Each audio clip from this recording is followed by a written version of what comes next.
과거를 알아야 현재가 보이는 경우가 있습니다. 이라크 전쟁을 이해해야 이란 전쟁이 보입니다.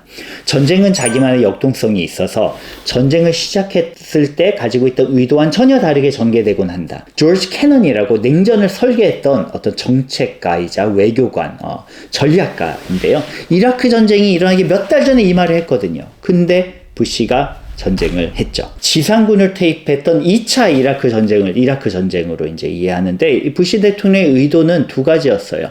대량 살상 무기가 있다, 후세인에게. 미국의 안보에 얼마나 큰 위협이겠냐. 그래서 쳤던 게 있고요. 나중에 대량 살상 무기 없는 걸로 밝혀졌죠. 그리고 민주주의 체제를 이식시킨다.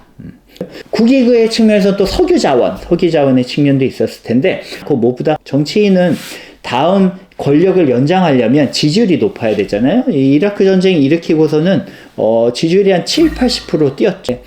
이 전쟁만큼 단기적으로 지지율을 높이는 게 없거든요. 그래갖고 전쟁을 일으켜갖고 후세인을 잡는데 18일이 걸렸습니다. 3주도 안 걸렸어요. 미국의 정부의 이제 주판 아래는 미국인을 제외한 모든 사람들의 사망은 계산에 넣지 않으니까 미군만 100명 사망했다고 보면 되고요. 하지만 뜻대로 굴러갔나요? 그래서 대량 살상 무기는 아예 없었으니까 그건 의도대로 된 게 아니고요. 민주주의 체제가 이식됐나요? 무엇보다도 아이시스가 나왔죠.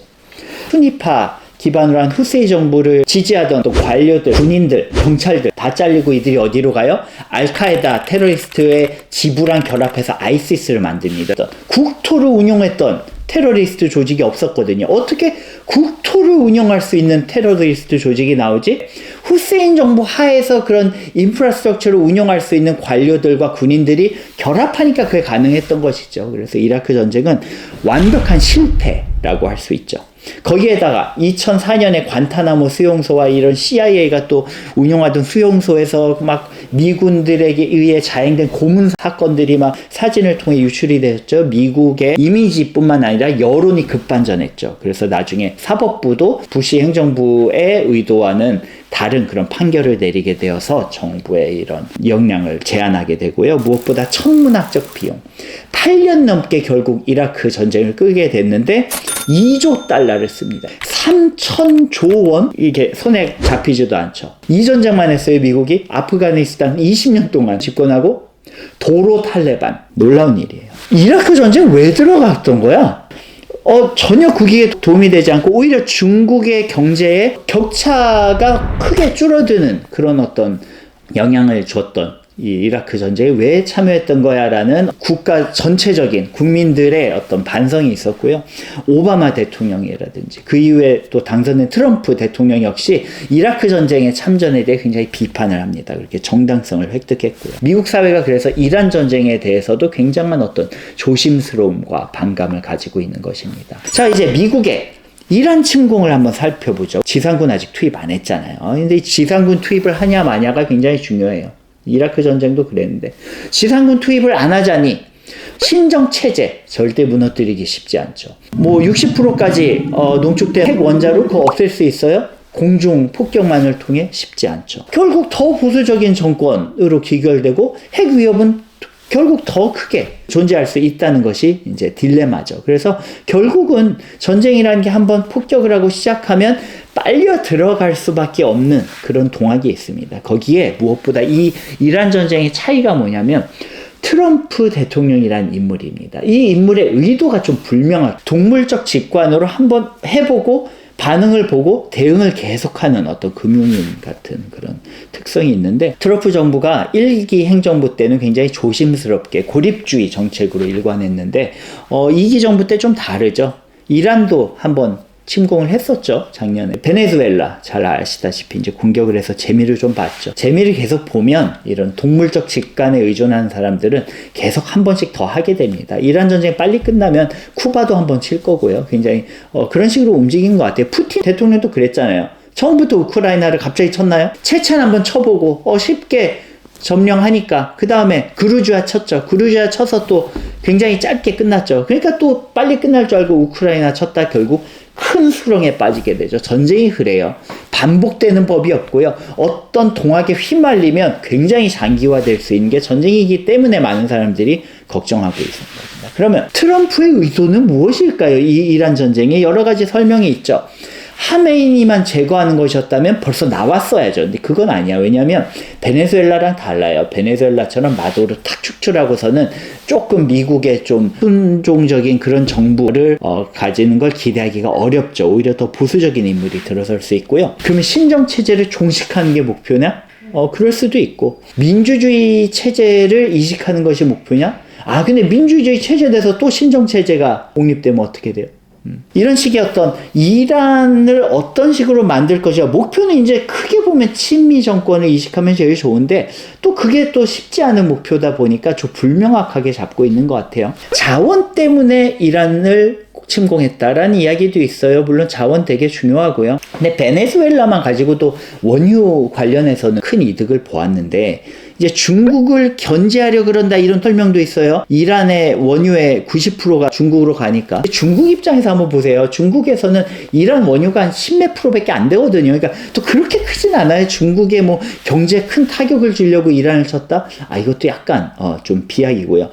자원 때문에만 공격하는 것 같지는 않고요. 무엇보다 트럼프 본인의 정치적 입지를 생각해야 돼요. 지금 지지율이 한 40% 정도. 좀 중간 선거가 전망이 밝지가 않죠. 상하원 모두 민주당으로 넘어가면 본인은 탄핵될 위험이 있다는 것도 트럼프보다 잘 알고 있는 사람이 없을 것 같아요. 그러니까 이제 이런 얘기를 하는 거죠. 이란을 쳤다가 언제든 뺄 수는 있고, 근데 이제 빼더라도 6개월 후에 다시 한번 보고 또 보수파가 집권했다, 또 칠 수 있다. 6개월 후가 언제예요? 9월이잖아요. 중간선거 언제예요? 11월이잖아요. 그러니까 또 한 번 칠 수 있어요. 금방 빼고서는. 여기서 또 이 이란 침공을 더 복잡하게 하는 것이 이스라엘, 특히 이 네타냐후라는 존재입니다. 이 굉장히 호전적인 인물이고요. 특히 본인의 정치적 입지 때문에라도 이란을 이참에 계속 공격해서 신정체제의 뿌리를 뽑고 싶어하는 그런 조금 미국과는 다른 지정학적 이해를 가지고 있기 때문에 이스라엘의 존재까지 더해지면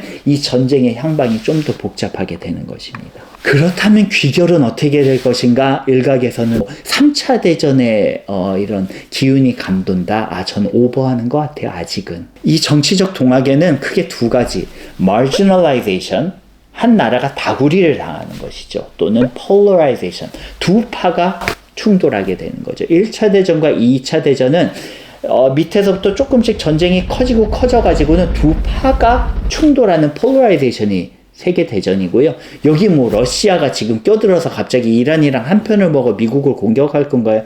물밑에서 정보 정도 줄 수 있겠죠. 약 올리려고.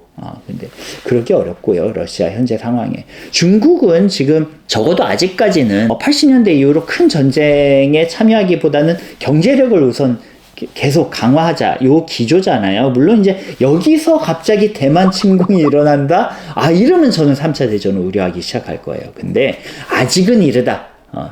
중국이 군사적으로 이란에 개입한다? 동맹국도 아니에요, 이란과 중국은. 오히려 제일 큰 가능성은 두 가지 중에 하나인데 트럼프 행정부가 다시 발을 뺄 가능성이죠. 지금 유가도 너무 크게 오르고 있고 심리적으로 금융시장이 불안한데 S&P가 한 10% 정도 빠지면 그때 좀 고민을 하겠죠. 다른 나라 주가는 신경도 안 써, 미국은. 왜냐면 다시 뺐다가 다시 신정체제를 약화시킬 공중전을 6개월 후에 감행할 수 있으니까. 근데 여기서 문제가 핵을 어떻게 핵을 그 사이에 또 60%까지 농축된 걸 또 발전시키면 어떻게, 이것 때문에 제한적으로나마 지상군을 투입할 확률은 있지만 적어도 굉장히 빨리 끝날 가능성이 높아 보이고, 근데 이제 지상군을 투입하고 근데 원자로도 안 나오고, 근데 여기서 미군이 좀 많이 사망해서 미국 여론이 또 들끓는데 여기서 미국 내에서 테러 같은 게 난다? 이거 걷잡을 수 없죠. 미국의 테러가 나는 순간 지상군 투입할 가능성이 높죠. 이게 길어질지 짧아질지 지금 예측하기는 쉽지 않은데 적어도 미국은, 특히 트럼프 정부는 친미 온건파 정부가 나올 때까지 때릴 확률이 높다. 계속 칠지는 모르겠지만 보수파 지도자를 놓아두면 결국은 경제적으로 볼 때도 경제 재건, 복구 사업을 주도하는 게 뭐겠어요? 중국이겠죠. 반미 정부니까. 정치적으로 계속 핵을 개발하면 어떻게 이런 또 안보의 위협을 느낄 것이고, 그러니까 계속 칠 거라고 보고요. 최악의 시나리오를 말씀을 안 드렸는데, 최악의 시나리오는 시리아 모델이. 아랍의 봄 때문에 알제리, 이집트, 리비아, 모로코, 막 튀니지까지 막 이렇게 민주화 운동의 불길이 번져서 시리아까지 갔잖아요. 그래서 시리아의 민주화 운동이 일어났어. 근데 알 아사드 대통령이 굉장히 폭력적으로 진압을 합니다. 그 폭력적인 진압에 분노한 시민들이 다 들고 일어나서 시리아 정부군, 자유시리아군, 또 쿠르드족, 거기 아이시스까지 들어와서 막 온통 내전으로 비화되고, 근데 거기다가 또 러시아, 미국, 이란, 사우디, 뭐 프랑스 다 개입해서 각자 한 편씩 들어갔고 내전이 심각하게 전개돼서 완전히 GDP를 산출조차 할 수 없을 정도의 큰 경제적 타격을 받고 지금도 거의 굉장히 어려운 상황에 처한 것이 시리아인데요.